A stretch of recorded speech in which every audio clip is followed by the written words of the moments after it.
दोस्तों नमस्कार, मैं मानसुपन आप सभी का अपने इस यूट्यूब के चैनल में हार्दिक स्वागत करता हूं। दोस्तों आज हम बात करेंगे कोरोना वायरस की, जिसने 2020 से ही कई देशों में तबाही मचाई है और 2021 में भारत में भी कई लोगों ने अपने लोगों को खोया है, जो कि अत्यंत दुखद वर्ष था। और इस साल 2022 में भी यह दोबारा काफ़ी तेज़ी से बढ़ रहा है, जिसको ओमिक्रॉन नाम दिया गया है, जो कि काफ़ी चिंता का विषय भी बना हुआ है। इस वायरस के बारे में जैसा कि बताया गया है, इसका प्रभाव बच्चों में ज़्यादा पड़ने की संभावना है और स्वाभाविक सी बात है कि अभी बच्चों का वैक्सीनेशन भी नहीं हुआ है। हालांकि हाँ, यह नहीं है कि इसका प्रभाव उन सभी में नहीं पड़ेगा जिन्होंने वैक्सीन ले ली है, पड़ेगा, परंतु संभावना कम पड़ने की है। परंतु यह सभी के लिए चिंता का विषय भी बना हुआ है। तो आइए देखें, एक प्रयास करें, ज्योतिषी आधार एवं नक्षत्रों के आधार पे जो होने वाले परिवर्तन हैं, उन सभी चीज़ों को आधार बनाते हुए इस वायरस का आने वाले समय में हम सभी पे पड़ने वाला प्रभाव, क्योंकि अतीत की स्मृति, वर्तमान की उत्तेजना और भविष्य की अनिश्चितता व्यक्तियों को ज्योतिष के आधार पर वह जानने की कोशिश करवाता है जो जानना बहुत आसान नहीं होता है। एक ज्योतिष माध्यम ही ऐसा है जिससे एक ज्योतिष यह प्रयास कर सकता है। तो हम भी यह प्रयास करते हैं। जब इस वर्ष 1 जनवरी 2022 रात्रि 12:01 में 2022 लगा, तब ज्योतिष आधार से कन्या लग्न था और लग्न का स्वामी बुध, जिसको युवा माना जाता है, शनि के साथ पंचम भाव में उत्तराषाढ़ा नक्षत्र में थे, जिसके स्वामी स्वयं सूर्य हैं। शनि का बुध के साथ गोचर, शनि यहाँ पर जब एक वर्ष शुरू हुआ, छठे भाव के स्वामी भी है, जो रोग का स्थान भी है। रोग स्थान के स्वामी होकर शनि पंचम भाव में बुध के साथ हैं, जिससे इस वायरस में से युवा बच्चों की सुरक्षा आवश्यक है।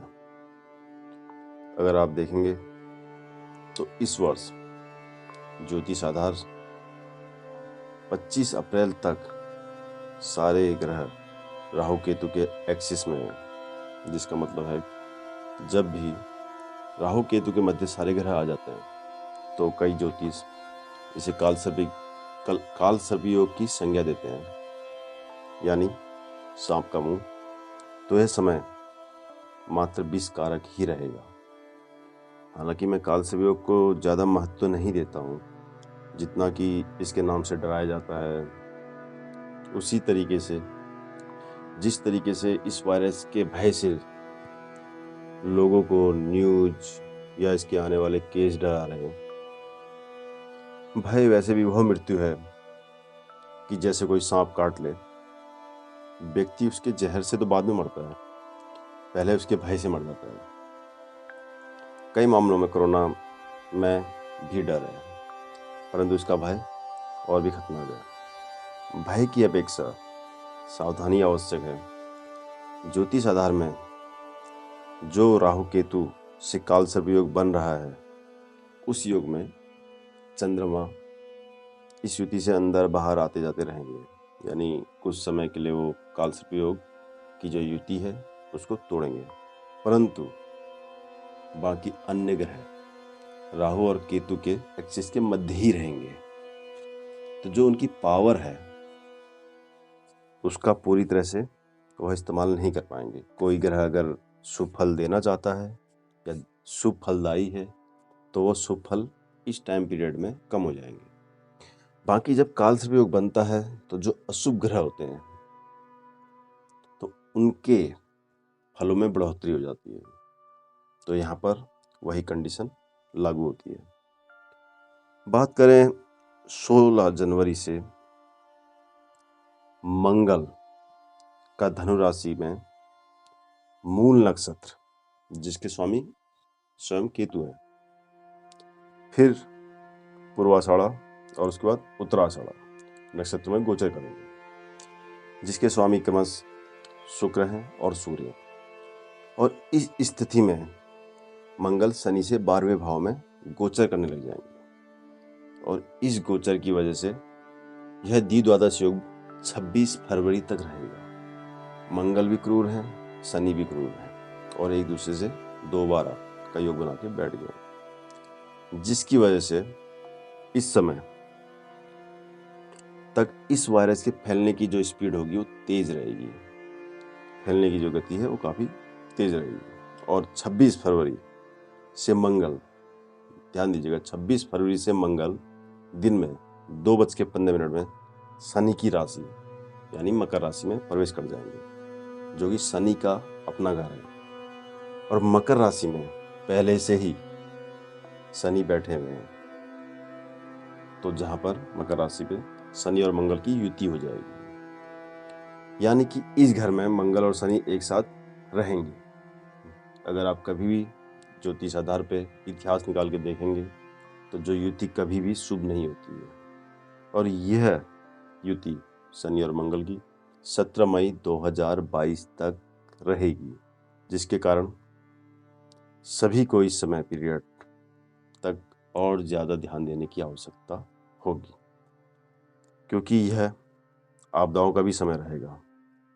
और अगर आप देखेंगे तो कालसर्प योग की अगर मैं बात करूं तो 25 अप्रैल तक राहु केतु के प्रभाव में सारे ग्रह होने की वजह से ज़्यादा हानि होने के योग भी बनते हैं, जिसकी वजह से राहु केतु का जो प्रभाव रहेगा उससे कुछ नियम में और कड़ाई हो सकती है। और इस टाइम पीरियड में अर्थव्यवस्था में समस्या भी होने की संभावना है। तो 16 जनवरी से 17 मई का समय चिंता का जरूर है, जिसमें पाबंदी बढ़ाने का और सख्त नियम होने के पूरे योग हैं। फरवरी से अप्रैल तक कैजुअलिटी ज़्यादा होने के चांसेस बनते हैं, वह अन्य कारण भी उसमें शामिल होंगे, जिसमें अन्य आपदाएं भी समस्या पैदा करेंगी। इसमें प्राकृतिक आपदा, ज़मीन खिसकना, भूकंप, एक्सीडेंट होना आदि चीज़ों का प्रभाव भी उस टाइम पीरियड में बढ़ने के चांसेस काफ़ी ज़्यादा हैं। इसलिए सभी अपनी जिम्मेदारी का ध्यान दें और अपना विशेष ध्यान दीजिए। 17 मई के बाद जब शनि और मंगल की युति समाप्त हो जाएगी तो यह ग्रह नक्षत्र शुभता की तरफ बढ़ेगा और फिर कोरोना की जो ये स्पीड है वो काफ़ी हद तक कंट्रोल में आ जाएगी। तो इस टाइम पीरियड तक आप सभी अपना और अपने परिवार का विशेष ध्यान दीजिएगा। किसी भी तरीके की लापरवाही नहीं करिए, तो प्रभु कृपा से यह समस्या का जो समय चल रहा है, यह समस्या का समय भी गुजर जाएगा। यह वीडियो इसलिए बनाया गया है कि आप चिंता नहीं चिंतन करिए कि कैसे खुद और अपने परिवार को आप ध्यान दे सकें और अन्य लोगों का भी बचाव कर सकें। बाकी कुछ अन्य परिवर्तन जो आगे को होते रहेंगे उसके बारे में भी प्रयास किया जाएगा कि आगे वो वीडियो बनाते रहें, क्योंकि एक ही वीडियो में सब कुछ कवर करना बहुत आसान नहीं है। तो आप सभी अपना विशेष ध्यान दीजिए और मुझे इजाज़त दीजिए। जय श्री राम।